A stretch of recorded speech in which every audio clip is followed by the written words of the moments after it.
ലഭിക്കുന്ന ഏറ്റവും പ്രധാനപ്പെട്ട ഒരു വാർത്തയിലേക്ക് പോവുകയാണ് നമ്മൾ. പത്മജ വേണുഗോപാൽ നാളെ ബിജെപിയിൽ അംഗത്വം എടുക്കും എന്ന വാർത്തയാണ് ഈ ഘട്ടത്തിൽ വരുന്നത്. പത്മജ വേണുഗോപാൽ ബിജെപിയിലേക്ക് എന്ന വാർത്ത നേരത്തെ തന്നെ ന്യൂസ് 18 പുറത്തുവിട്ടിരുന്നു. അതിനുശേഷം പത്മജ ആ വാർത്ത നിഷേധിച്ചുകൊണ്ട് ഫേസ്ബുക്ക് പോസ്റ്റ് ഇടുകയാണ് ചെയ്തത്. അതിനുശേഷം ഇപ്പോൾ ആ ഫേസ്ബുക്ക് പോസ്റ്റ് പിൻവലിച്ചിരിക്കുന്നു. അതോടുകൂടി നാളെ തന്നെ ബിജെപിയിൽ ചേരും എന്ന വിവരമാണ് ഇപ്പോൾ പുറത്തുവരുന്നത്. വാർത്തയുടെ വിശദാംശങ്ങളുമായി അപർണ നമുക്കൊപ്പം ചേരുകയാണ്. അപർണ, ന്യൂസ് 18 ആണ് ഈ വാർത്ത ആദ്യം പുറത്തുവിട്ടത്. ഇപ്പോൾ അതിൽ സ്ഥിരീകരണം വരുന്നു എന്നതാണ് മനസ്സിലാക്കുന്നത്. നാളെ തന്നെ ബിജെപിയിൽ ചേരുമെന്ന വിവരമാണ് വരുന്നത്. എന്തൊക്കെയാണ് ലഭിക്കുന്ന സൂചനകൾ? രേണുക, ഇതിനകത്ത് കൃത്യമായിട്ട് വരുന്ന അഭ്യൂഹം എന്ന് പറയുന്നത് നാളെ ബിജെപി ആസ്ഥാനത്തെത്തി പത്മജ വേണുഗോപാൽ ബിജെപി അംഗത്വം എടുക്കുമെന്നുള്ള രീതിയിലാണ് സൂചനകളൊക്കെ വന്നുകൊണ്ടിരിക്കുന്നത്. ഇതുമായി ബന്ധപ്പെട്ടിട്ടാണ് നമ്മൾ തന്നെ രാവിലെ വാർത്ത കൊടുത്തത്. ആ സമയത്ത് 4 ദിവസം മുൻപ് ബിജെപി നേതാക്കളുമായി പത്മജ വേണുഗോപാൽ കൂടിക്കാഴ്ച നടത്തിയതായിട്ടുള്ള വാർത്തകളും വളരെ പെട്ടെന്ന് തന്നെ ബിജെപിയിലേക്ക് പോകാനുള്ള ഒരു തീരുമാനത്തിലേക്ക് കടക്കും എന്നുള്ള റിപ്പോർട്ടുകളുമായിരുന്നു ഉണ്ടായിരുന്നത്. നമ്മൾ നേരിട്ട് സംസാരിച്ച സമയത്തും ഈ സാധ്യത തള്ളിക്കളയാത്ത ഒരു പ്രതികരണം പത്മജ വേണുഗോപാലിന്റെ ഭാഗത്തു നിന്ന് നടത്തുകയുണ്ടായി. അതായത് വളരെ മുൻപ് തന്നെ അഭിമുഖങ്ങളിൽ വ്യക്തമാക്കിയിട്ടുള്ള ഒരു അസംതൃപ്തിയുണ്ട്. അത് കോൺഗ്രസ് തന്നെ കൃത്യമായി പരിഗണിക്കുന്നില്ല. പ്രധാനപ്പെട്ട സ്ഥാനങ്ങളടക്കമുള്ളവയിൽ നിന്ന് അവഗണിക്കുന്നു. തെരഞ്ഞെടുപ്പ് പ്രചാരണ സമയത്ത് പോലും കോൺഗ്രസിന്റെ മിഷനറി തനിക്കൊപ്പം കൂടെ നിന്നില്ല. ആ പ്രചാരണ സമയത്ത് പോലും തോൽപ്പിക്കാനുള്ള ശ്രമമാണ് നടത്തിയത് എന്നടക്കമുള്ള തുറന്നടിച്ച് പറച്ചിലുകൾ ഉണ്ടായിരുന്നതാണ് പത്മജ വേണുഗോപാലിന്റെ ഭാഗത്തുനിന്ന്. ആ സ്ഥിതി തന്നെ ഇപ്പോഴും ആവർത്തിക്കുകയാണ്, അല്ലെങ്കിൽ അത് തുടരുകയാണ് എന്ന ഒരു അസംതൃപ്തി പത്മജ വേണുഗോപാലിന്റെ വാക്കുകളിൽ ഉണ്ടായിരുന്നു. അതുകൊണ്ട് തന്നെ തൃശൂരിൽ കോൺഗ്രസിന്റെ പ്രചാരണ രംഗത്തേക്ക് താൻ ഇറങ്ങുകയില്ല, താൻ ആ ഭാഗത്തേക്ക് വരിക തന്നെ ഇല്ല എന്നുള്ള ഒരു സൂചന പത്മജ വേണുഗോപാലിന്റെ വാക്കുകളിൽ ഉണ്ടാവുകയും ചെയ്തിരുന്നു. അതനുസരിച്ചിട്ടാണ് നമ്മൾ അവരോട് സംസാരിച്ചതിന് ശേഷമാണ് നമ്മൾ ആ വാർത്ത കൊടുക്കുന്നത്. ബിജെപിയിലേക്കുള്ള പ്രവേശന സാധ്യത തള്ളാതെ പത്മജ പ്രതികരിച്ചിരിക്കുന്നു എന്ന രീതിയിലുള്ള വാർത്ത നമ്മൾ കൊടുത്തു. അല്പസമയത്തിനകം തന്നെ ഫേസ്ബുക്ക് പോസ്റ്റിൽ കൊണ്ട് അവർ സ്വാഭാവികമായിട്ടും നിഷേധിച്ചുകൊണ്ടുള്ള ഒരു വാർത്താക്കുറിപ്പിലേക്ക് കടക്കുകയും പ്രത്യേകിച്ച് കോൺഗ്രസ് നേതാക്കളുടെ വലിയ ഇടപെടലുകൾക്ക് ശേഷം കൂടിയായിരിക്കണമല്ലോ അത്തരം ഒരു പോസ്റ്റിലേക്കൊക്കെ കടന്നത്. പിന്നെ അതിനുശേഷം സംഭവിച്ചത് വാർത്ത കൊടുത്ത നമുക്കെതിരെ വളരെ രൂക്ഷമായിട്ടുള്ള സൈബർ ആക്രമണം വ്യക്തിപരമായി റിപ്പോർട്ട് ചെയ്ത എനിക്കെതിരെയും അതോടൊപ്പം തന്നെ നമ്മുടെ ന്യൂസ് 18 ചാനലിനെതിരെയും ആ രീതിയിലുള്ള രൂക്ഷമായിട്ടുള്ള ആക്രമണമാണ് ഉണ്ടായത്. അവിടെ ഇപ്പോൾ ഈ ഫേസ്ബുക്ക് പോസ്റ്റ് പത്മജ പാർട്ടി വിടില്ല എന്ന് ആളുകൾ ആയുധമാക്കിയ ഫേസ്ബുക്ക് പോസ്റ്റ് തന്നെ പിൻവലിച്ചിരിക്കുകയാണ്. അത് വ്യക്തമായ സൂചനയാണോ? അതിനപ്പുറം എന്തെങ്കിലും സ്ഥിരീകരണം ഇക്കാര്യത്തിൽ പത്മജ വേണുഗോപാലിന്റെ ക്യാമ്പ് നൽകുന്നുണ്ടോ? കൃത്യമായിട്ടുള്ള സൂചന ആ ഫേസ്ബുക്ക് പോസ്റ്റ് ഡിലീറ്റ് ചെയ്തത് തന്നെയാണ് രേണുക.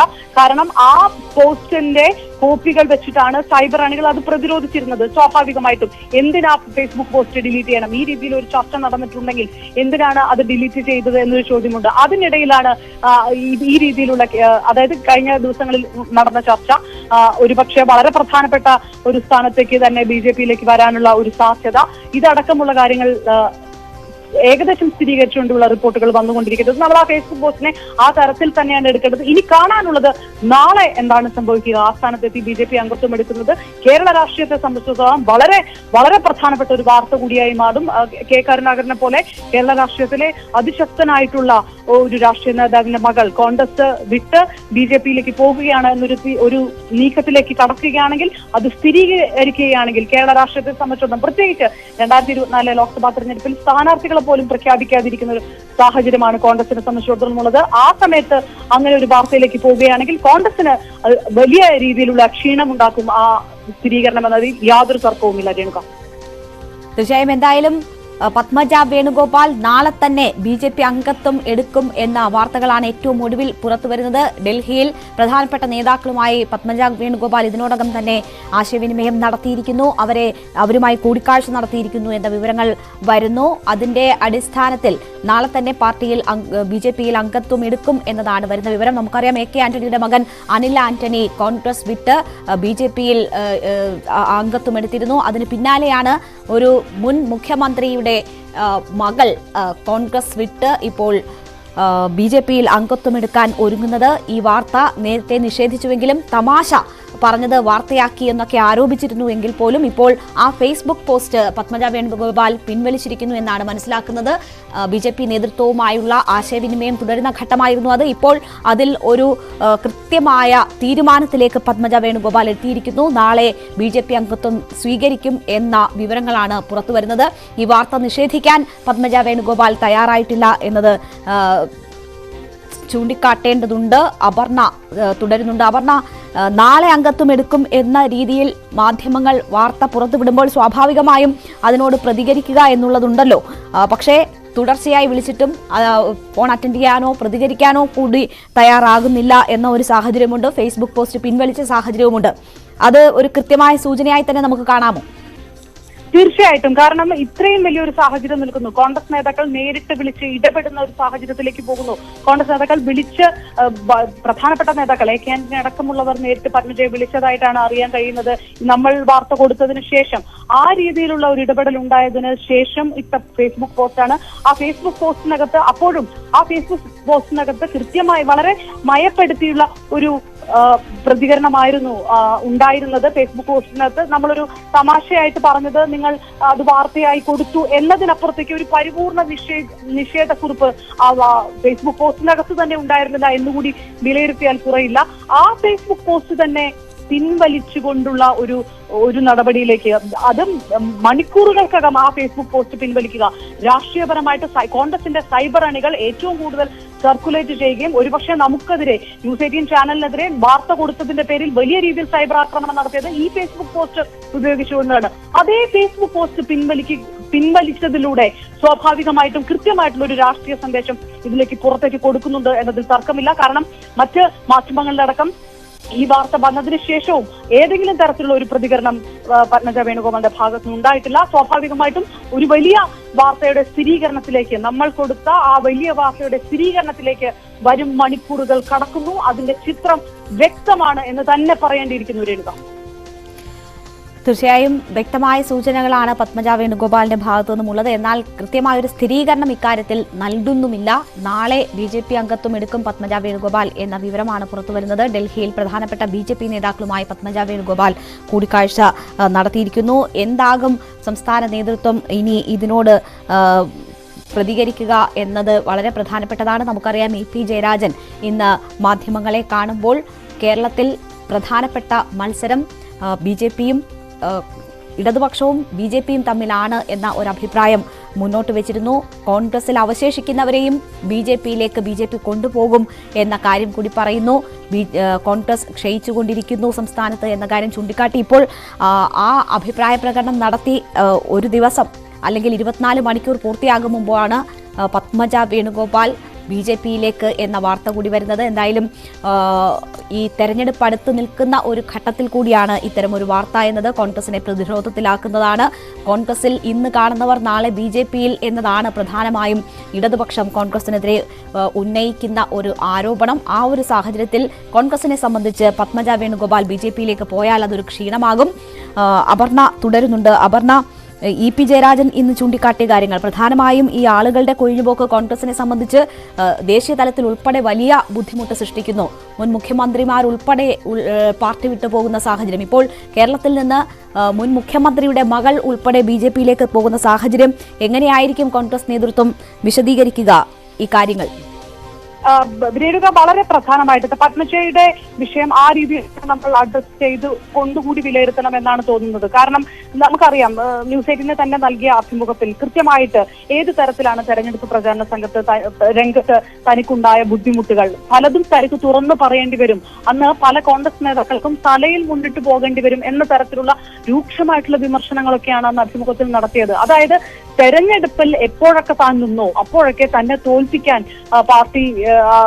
പാർട്ടിയുടെ അണികളായിട്ടുള്ള അല്ലെങ്കിൽ നേതാക്കളുടെ ഭാഗത്തു നിന്നൊക്കെ ആ രീതിയിലുള്ള ശ്രമങ്ങൾ ഉണ്ടായി എന്ന് പറയുന്ന പത്മജ എടുത്തു പറയുന്നത് K കരുണാകരനോട് വരെ പാർട്ടി നീതി കാണിച്ചില്ല എന്ന് എടുത്തു പറഞ്ഞിരുന്നു. അത് K കരുണാകരൻ സ്മാരകമാണെങ്കിൽ K കരുണാകരൻ സ്മാരകം വരുമ്പോൾ വളരെ പ്രധാനപ്പെട്ട നേതാക്കൾ, KPCC നേതൃത്വമടക്കം വളരെ പ്രധാനപ്പെട്ട നേതാക്കൾ പോലും ഇതിനകത്ത് എന്ത് താല്പര്യമാണ് കാണിക്കുന്നത് അല്ലെങ്കിൽ എന്ത് താല്പര്യമില്ലായ്മയാണ് കാണിക്കുന്നത് എന്ന് എടുത്തു പറഞ്ഞിരുന്നു. വളരെ പ്രധാനപ്പെട്ട സമയങ്ങളിലെല്ലാം കെ കരുണാകരൻ വളരെ നിർണായകമായിട്ടുള്ള പ്രതിസന്ധി ഘട്ടങ്ങളിലൂടെ കടന്നുപോയപ്പോൾ ഏത് രീതിയിലാണ് അതിൽ പല കോൺഗ്രസ് നേതാക്കളും ഇടപെട്ടത്, അല്ലെങ്കിൽ ഏത് തരത്തിലുള്ള തിരിച്ചടിയാണ് അദ്ദേഹത്തിന് ഉണ്ടായത് എന്നുള്ള തുറന്ന പറച്ചിലുകൾ അന്നുണ്ടായിരുന്നതാണ്. ആ സമയത്ത് ഇനിയൊരു തെരഞ്ഞെടുപ്പ് വരുമ്പോൾ തന്നെ പരിഗണിക്കുമോ, താൻ പരിഗണിക്കപ്പെടുമോ എന്നുള്ള രീതിയിലൊക്കെ ഒരു സംശയമുണ്ട് എന്ന രീതിയിലാണ് അന്ന് പത്മജ സംസാരിച്ചത്. ആ സ്ഥിതിയിൽ നിന്ന് മാറ്റം വരികയോ ചർച്ചകൾ നടക്കുകയോ ഒരുപക്ഷെ പത്മജ വേണുഗോപാൽ എന്ന ഒരു മുതിർന്ന നേതാവിനെ വിളിച്ചുകൊണ്ട് ഇതൊരു സമവായത്തിലെത്താനോ ചർച്ചയിലെത്താനോ കോൺഗ്രസ് നേതൃത്വം കൃത്യമായ രീതിയിൽ ശ്രമിച്ചിട്ടില്ല, അല്ലെങ്കിൽ ആ ഒരു തരത്തിലുള്ള യാതൊരു നീക്കങ്ങളും ഇത്രയും സമയത്തിനുള്ളിൽ ഉണ്ടായിട്ടില്ല എന്ന് വേണം നമുക്കറിയാം. നമുക്ക് കൃത്യമായിട്ടറിയാം ഈ രീതിയിലുള്ള പ്രതികരണങ്ങൾ വനിതാ നേതാക്കൾ അടക്കം നടത്തുന്നത് കോൺഗ്രസ് പാർട്ടിയിൽ മാത്രമല്ല മറ്റു പാർട്ടികളിലുമുണ്ട്. പക്ഷേ ഏതെങ്കിലും തരത്തിലുള്ള ഒരു നീക്കുപോക്കുകൾ അല്ലെങ്കിൽ ഒരു സമവായ ശ്രമം, ഒരു അനുനയ ചർച്ച, ഇതെല്ലാം ഉണ്ടാകുന്ന ഒരു സാഹചര്യമുണ്ട്. പലരുടെ ഭാഗത്തും അത് കണ്ടിട്ടുമുണ്ട്.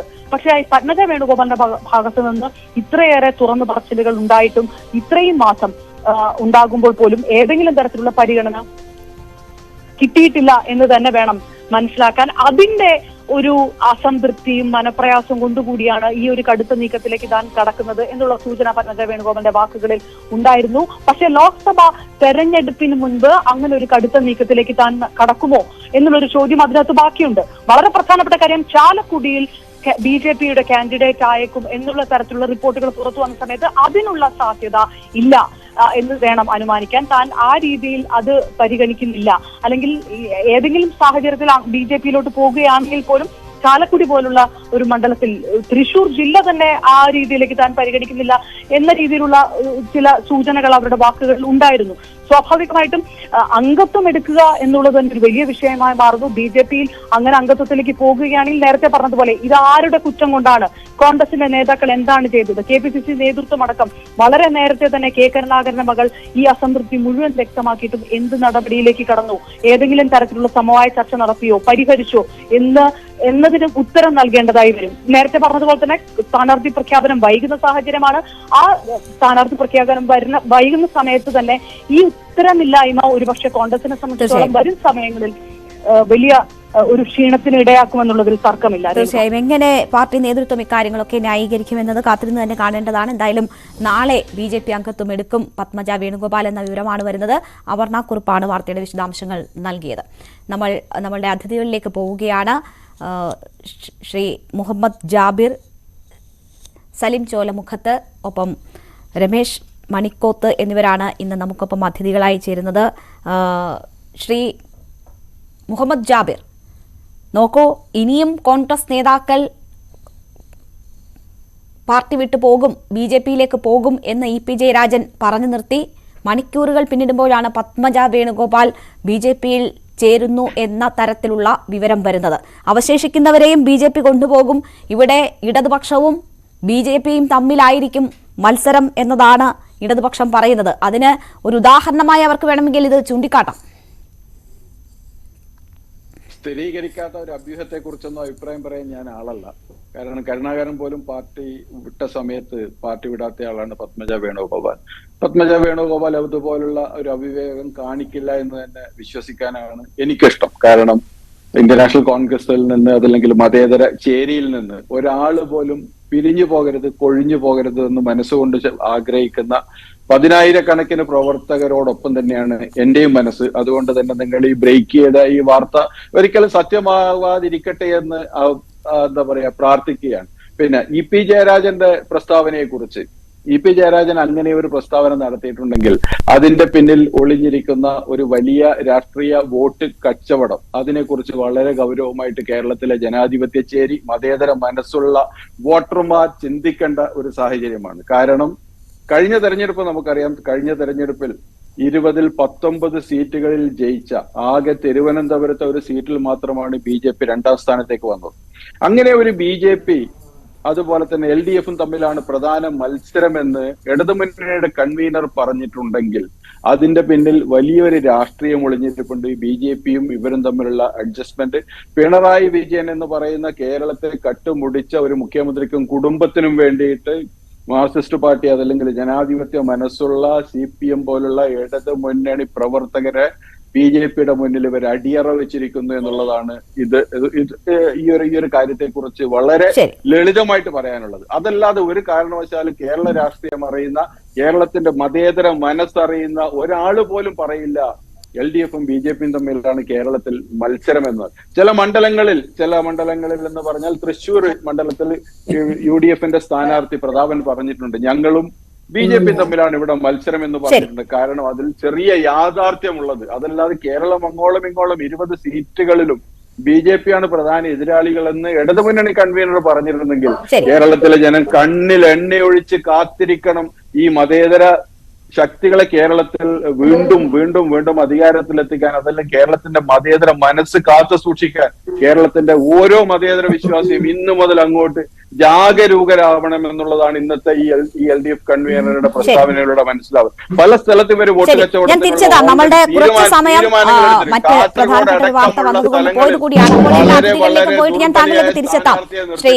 ഇവർ കച്ചവടം ആരംഭിച്ചിരിക്കുന്നു. സത്യത്തിൽ ശരി, ഞാൻ താങ്കളിലേക്ക് തിരിച്ചെത്താം. ശ്രീ രമേശ് മണിക്കോത്ത്, രാജ്യത്ത് ഇനി നിങ്ങൾ ചാക്കിട്ട് പിടിക്കാൻ ആളുകളുണ്ടോ? ഇങ്ങനെ ആര് വന്നാലും വന്നോട്ടെ, എത്ര പേരെ വന്നാലും കൂടെ കൂട്ടാം എന്നൊരു നിലയിലേക്ക് നിങ്ങൾ എത്തുന്നത് ആത്മവിശ്വാസക്കുറവ് കൊണ്ടാണോ? ഇവിടെ ഇപ്പോൾ പത്മജ കൂടി അങ്ങോട്ടേക്ക് വരുന്നു എന്നാണ് മനസ്സിലാക്കുന്നത്.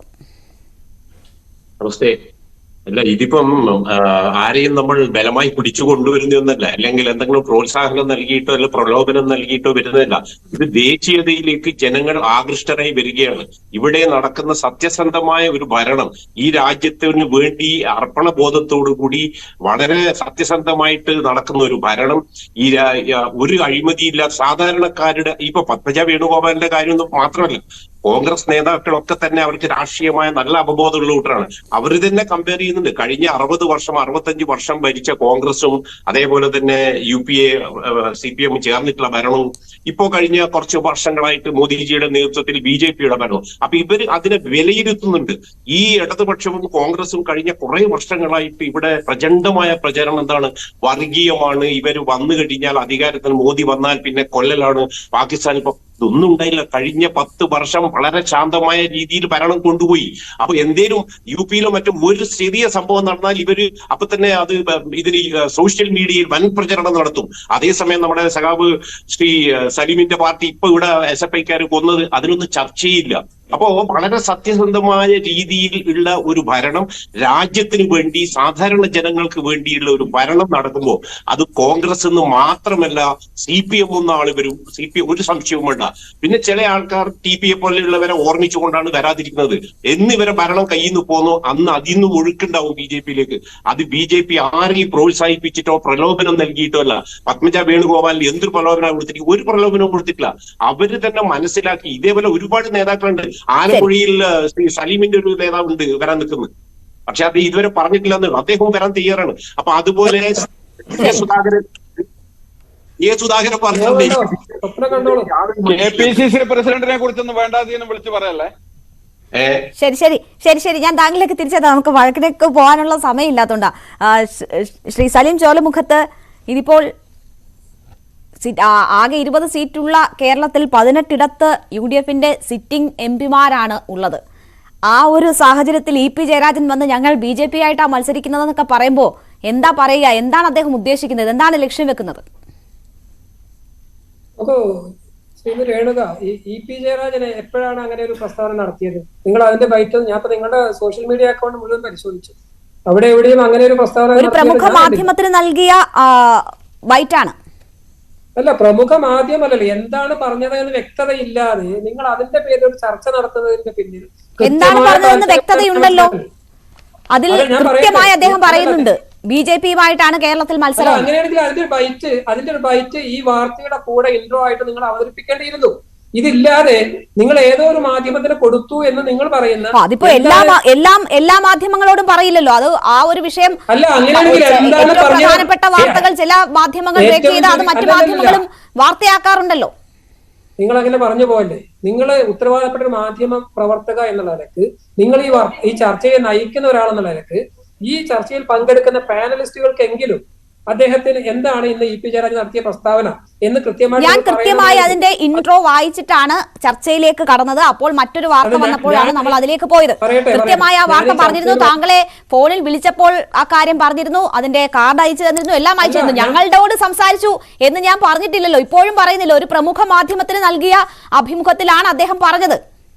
അതാവട്ടെ, നോക്കൂ, ഞാൻ ഇതില് നേരത്തെ ജാബിർ പറഞ്ഞ ചില കാര്യങ്ങളുണ്ടല്ലോ, അദ്ദേഹം എന്തൊക്കെ വൃത്തികേടാണ് വിളിച്ചു പറയുന്നത് മുഖ്യമന്ത്രിയെ കുറിച്ചും അദ്ദേഹത്തിന്റെ കുടുംബത്തെ കുറിച്ചൊക്കെ. അതാണ് ഇന്നത്തെ ചർച്ച.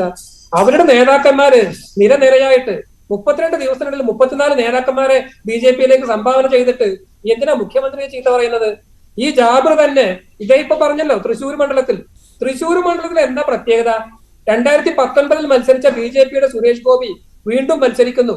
അതിനുശേഷം 2019 കഴിഞ്ഞ് 2021 അസംബ്ലി തെരഞ്ഞെടുപ്പിൽ തൃശൂർ നിയമസഭാ മണ്ഡലത്തിൽ ഇതേ സുരേഷ് ഗോപി, ഇദ്ദേഹം പറയുന്ന വലിയ ജനപിന്തുണ ഉണ്ടായെന്ന് പറയുന്ന സുരേഷ് ഗോപി തൃശൂർ മണ്ഡലത്തിൽ മത്സരിക്കുകയും ഈ പറയുന്ന പത്മജ വേണുഗോപാൽ ഉണ്ടല്ലോ, നിങ്ങൾ പത്മജ വേണുഗോപാലിനെ തോൽപ്പിച്ച് അവിടെ CPI-യുടെ സ്ഥാനാർത്ഥി, ഇടതുപക്ഷത്തെ സ്ഥാനാർത്ഥി സുരേഷ് ഗോപിയെ 3ാം സ്ഥാനത്തേക്ക് തള്ളിയിട്ടാണ് ജയിച്ചത്.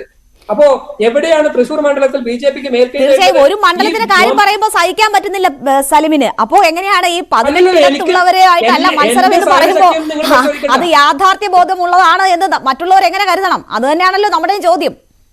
രേണുക, ഇതേ വിഷയം ഒരു 4 ദിവസം മുമ്പ് ഇതേ മുഹമ്മദ് ജാബിർ ഈ നിങ്ങളുടെ ഇതേ ചർച്ചയിൽ ഉന്നയിച്ചതാണ്. അതുകൊണ്ടാണ് ഞാൻ ഇന്ന് അദ്ദേഹം വീണ്ടും ആവർത്തിക്കുകയാണ്, തൃശ്ശൂരിൽ BJP-ക്ക് എന്തോ മേൽക്കൈ നേടിയെന്ന് ഈ മുഹമ്മദ് ജാബിർ സ്ഥാപിക്കുന്നത്.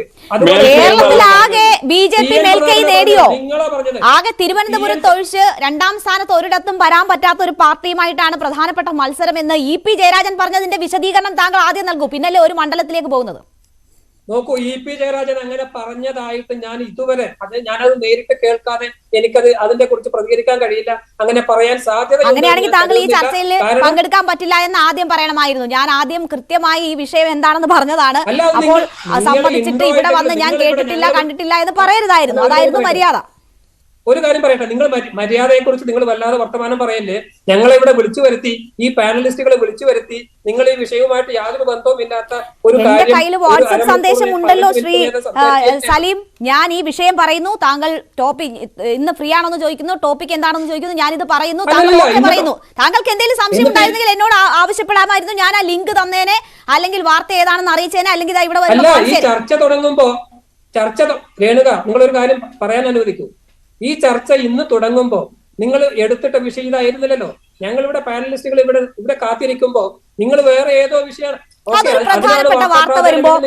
ഒരു പ്രധാനപ്പെട്ട വാർത്ത വരുമ്പോൾ ആ വാർത്ത ഞാൻ നിങ്ങളുടെ അനുമതി ചോദിച്ചുകൊണ്ട് ഇപ്പോൾ കിട്ടുന്ന ഒരു വാർത്തയിലേക്ക് പോകുന്നു എന്ന് പറഞ്ഞുകൊണ്ട് തന്നെയാണ് പോയത്. ശ്രീ സലിം ചോലമുഖത്ത്, എഡിറ്റോറിയൽ തീരുമാനങ്ങൾ വരുമ്പോൾ ഞങ്ങൾക്ക് അതനുസരിച്ച് നിന്നേ പറ്റുള്ളൂ. ആ തീരുമാനങ്ങളൊന്നും ഇപ്പോൾ താങ്കൾ എടുക്കണ്ട. താങ്കളോട് ചോദിച്ചുവല്ലോ, ഇങ്ങനെ നമ്മളുടെ ഇന്നത്തെ വിഷയത്തിൽ താങ്കളുടെ അഭിപ്രായം എന്താണ്, കേരളത്തിൽ ഇങ്ങനെ ഒരു സാഹചര്യം എന്ന് LDF കൺവീനർ പറയേണ്ടുന്ന സാഹചര്യം എന്താണെന്ന് ചോദിച്ചുവല്ലോ. അതിനകത്ത് എന്തെങ്കിലും മറുപടി ഉണ്ടോ താങ്കൾക്ക്? അതിനെക്കുറിച്ചാണ് മറുപടി പറയുന്നത്. അത് ഈ കഴിഞ്ഞ കുറച്ച് ദിവസമായിട്ട് കേരളത്തിലെ കോൺഗ്രസ്, TN പ്രതാപൻ ഉൾപ്പെടെയുള്ള കോൺഗ്രസുകാര് മുന്നോട്ട് വെക്കുന്ന ഒരു മുദ്രാവാക്യമാണ്, UDF-ഉം BJP-യും തമ്മിലാണ് മത്സരം എന്നുള്ള പച്ചക്കള്ളം. അത് അടിസ്ഥാനരഹിതമായിട്ടുള്ള ഒരു പ്രചരണ രീതിയാണ്. കാരണം അതിലൂടെ BJP വിരുദ്ധ വോട്ടുകൾ ക്യാൻവാസ് ചെയ്യാമെന്നുള്ള UDF-ന്റെ കുടില തന്ത്രമാണ് ഈ TN പ്രതാപൻ ഇത്തരം ഒരു വാദം മുന്നോട്ട് വെക്കാനുള്ള കാര്യം എന്നാണ് ഞാൻ മനസ്സിലാക്കുന്നത്. ഇവിടെ മുഹമ്മദ് ജാബിർ, നമ്മുടെ സമയം കുറവാണ്, നമുക്ക് മറ്റൊരു വാർത്തയിലേക്ക് പോകേണ്ടി വന്നതുകൊണ്ടാണ് അത് സംഭവിച്ചതെന്ന് താങ്കൾക്കറിയാം. ഇപ്പോൾ അരുവിക്കര തെരഞ്ഞെടുപ്പിന്റെ കാലത്ത് ഉമ്മൻചാണ്ടി പറഞ്ഞിട്ടുണ്ട്, മറ്റ് 2016 തെരഞ്ഞെടുപ്പിന്റെ കാലത്ത് അദ്ദേഹം പറഞ്ഞു, പക്ഷെ പിന്നീട് അദ്ദേഹം നിഷേധിച്ചു. കേരളത്തിൽ പലയിടത്തും മത്സരം BJP-യുമായിട്ടാണ് എന്നത് പിന്നീട് അദ്ദേഹം നിഷേധിച്ചു. ഇപ്പോൾ അങ്ങനെ ഒരു അവസരം ഇടതുപക്ഷവും ഉപയോഗപ്പെടുത്തുന്നു. ഏറ്റവും ഒടുവിൽ TN പ്രതാപൻ പറഞ്ഞതുൾപ്പെടെ താങ്കളും സൂചിപ്പിച്ചുവല്ലോ. അല്ല, ഞാൻ പറയട്ടെ, അത് ഈ ഉമ്മൻചാണ്ടിയും TN പ്രതാപനും ഒക്കെ അത് അവതരിപ്പിച്ചത് കൃത്യമായ ദുരുദ്ദേശത്തോടു കൂടിയാണ്. ഇടതുപക്ഷം ഒരിക്കലും മുഹമ്മദ് ജാബിറിനോടാണ് ഞാൻ ചോദിച്ചത്, അത്തരം ഒരു ഉദ്ദേശത്തോടെ ഇപ്പോൾ ന്യൂനപക്ഷങ്ങളെ ഒപ്പം നിർത്താൻ പറ്റുന്ന ഒരു സാഹചര്യം ഉണ്ടോ എന്ന് അവരും പരീക്ഷിക്കുന്നു. അങ്ങനെ കണ്ടാൽ മതിയോ? ചില പ്രത്യേക മണ്ഡലങ്ങളിലുള്ള സാഹചര്യം വെച്ച് ഉമ്മൻചാണ്ടിയോ TN പ്രതാപനോ പറഞ്ഞതുപോലെയല്ല കേരളത്തെ മൊത്തം ഒരു BJP സ്റ്റേറ്റ് ആക്കി മാറ്റാനുള്ള കുടില ബുദ്ധി. അതായത് ഞാൻ സലീമിന്റെ അതേ വാദമുഖത്തോട് സലീം പറഞ്ഞതിനോട് ഞാൻ യോജിക്കുകയാണ്. കാരണം എന്ന് പറഞ്ഞു കഴിഞ്ഞാൽ ഒരു കുടില പ്രവർത്തനം നടത്തി വോട്ട് തട്ടിയെടുക്കുക എന്ന് കരുതി എന്ന് പറഞ്ഞാൽ അത് കേരളം മുഴുവൻ 20 മണ്ഡലങ്ങളിലും ചെയ്യാമെന്ന് EP ജയരാജൻ ഇന്ന് വ്യാമോഹിക്കുകയാണ്. ഞാനതാണ് പറഞ്ഞത്, കേരളത്തിലെ ജനങ്ങൾ വളരെയേറെ ജാഗരൂകരാകേണ്ട ഒരു സമയമാണ് ഈ വോട്ട് കച്ചവടം. ഞാൻ നേരത്തെ എന്തൊക്കെയോ തോന്നിയവാദം എന്തൊക്കെ തോന്നിയ ബിജെപിയിലേക്ക് പോകുന്നതിന് വേണ്ടി പ്രിയപ്പെട്ട സലീമെ, കോൺഗ്രസിന്റെ നേതാക്കന്മാർ പലരും പോകും. ഞാൻ ഈ പറഞ്ഞ പത്മജ നാളെ പോകട്ടെ, പത്മജ അടക്കം നാളെ പോകട്ടെ. പക്ഷെ ഇന്ത്യൻ നാഷണൽ കോൺഗ്രസ് എന്ന് പറയുന്ന പ്രസ്ഥാനം BJPക്കെതിരായിട്ട് ഇന്ത്യയിലുള്ള എല്ലാ സ്റ്റേറ്റിലും BJPക്കെതിരായിട്ട് ഉണ്ടാവുമെന്നുള്ള കാര്യത്തിൽ തർക്കം വേണ്ട. നേതാക്കന്മാർ ആര് വേണമെങ്കിലും പോകട്ടെ, ഭിക്ഷാന്തേഹികളായ അതല്ലെങ്കിൽ അവസരത്തിനൊത്ത് എവിടെയെങ്കിലും വല്ലതും കിട്ടുമ്പോൾ വല്ല നക്കാപ്പിച്ചയും കിട്ടുമ്പോൾ പോകുന്നവർ പോകട്ടെ എന്ന് തന്നെയാണ് പറയുന്നത്. അതിലൊന്നും ഒരു തർക്കവുമില്ല. പക്ഷേ ഇന്ത്യൻ നാഷണൽ കോൺഗ്രസ് എന്ന് പറയുന്ന പ്രസ്ഥാനം ഇന്ത്യയിൽ ഈ മതവർഗീയവാദികൾക്കെതിരെ, ഫാസിസ്റ്റുകൾക്കെതിരെ, ഭീകരവാദികൾക്കെതിരെ, കമ്മ്യൂണിസ്റ്റുകൾക്കെതിരെ ഇന്ത്യയിൽ കോൺഗ്രസ് പ്രസ്ഥാനമുണ്ട്. ഇങ്ങനെ ഒരു ടോപ്പിക്കിൽ പാനലിസ്റ്റുകൾക്ക് പറയാനുള്ള അവസരം ലഭിച്ചിട്ടില്ല എന്നത് എനിക്കറിയാം. പക്ഷേ നമ്മളുടെ ഒരു വാർത്ത വന്നതിന്റെ കൊണ്ടാണ്, സമയം നഷ്ടപ്പെട്ടത് കൊണ്ടാണ്. അത് നിങ്ങൾ മനസ്സിലാക്കും എന്ന് ഞാൻ കരുതുന്നു. നിങ്ങളോട് ഞാൻ ക്ഷമ ചോദിക്കുകയാണ് ആ കാര്യത്തിൽ, ആ ഉണ്ടായിട്ടുള്ള ബുദ്ധിമുട്ടിൽ.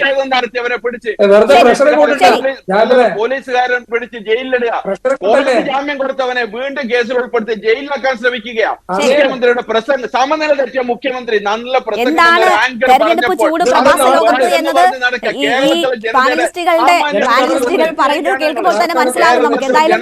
എന്തായാലും എന്റെ സമയം പൂർണ്ണമായും അവസാനിക്കുന്നത് കൊണ്ട് ഞാൻ ഇടപെടുന്നു. എന്നോട് ക്ഷമിക്കുക ശ്രീ മുഹമ്മദ് ജാബിർ. നമ്മൾ ഇന്ന് പ്രേക്ഷകരോട് ചോദിച്ച ചോദ്യം കേരളത്തിൽ മത്സരം ഇടതുപക്ഷവും BJPയും തമ്മിലോ എന്നതായിരുന്നു. അല്ല എന്ന് പറയുന്നത് 63% പേരാണ്, അതേ എന്ന് പറയുന്നവർ 37% മാത്രം. മറ്റൊരു വിഷയമായി നാളെ കാണാം. നമസ്കാരം.